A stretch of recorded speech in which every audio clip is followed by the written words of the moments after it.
పెళ్లి ఇప్పుడు వస్తుందా? ఇప్పుడే వస్తున్నామ్మా. మంచిగా అయిందా పెళ్లి? పెళ్లి మంచిగా అయిందమ్మా.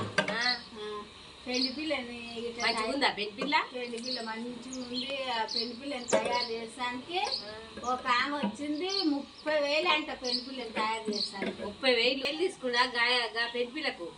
మా ఇల్లు కలర్ అంతా వేస్తేనే 20,000 అయినాయి. 30,000 తీసుకుందా కలర్ పెళ్లి పిల్లని చేస్తానికే. మరి పెళ్లి పిల్ల సోకు ఉండాలంటే అట్లనే ఉంది. ఈ అంత కలర్ వేస్తే 10 రోజులు వేసి 10 రోజులు వేస్తేనే గన్ని పైసలు కాలే. ఒక్క రోజుకే గన్ని. మరి ఒక్క రోజుకే అట్లా సోకులు వస్తున్నాయి. అమ్మ ఏం సోకులు అమ్మ, ఏం కాలమే అమ్మ. పెళ్లి అంటే పెళ్లి అట్లా ఏం పెళ్లి మొత్తం పోయినోడు. ఏం పెళ్లి అమ్మ పెళ్లి? నీ కాలం కాదమ్మా. అది ఆంటీకి తక్కువ వేసి ఇల్లు కలర్ వేపించుకున్నాడు. ఏం తక్కువ ఏం చేయలేదు, మంచిగా వేసిపోయింది. పెళ్లి అంటే ఏందనుకున్నా మా వాళ్ళ పెళ్లి మస్తు అయింది.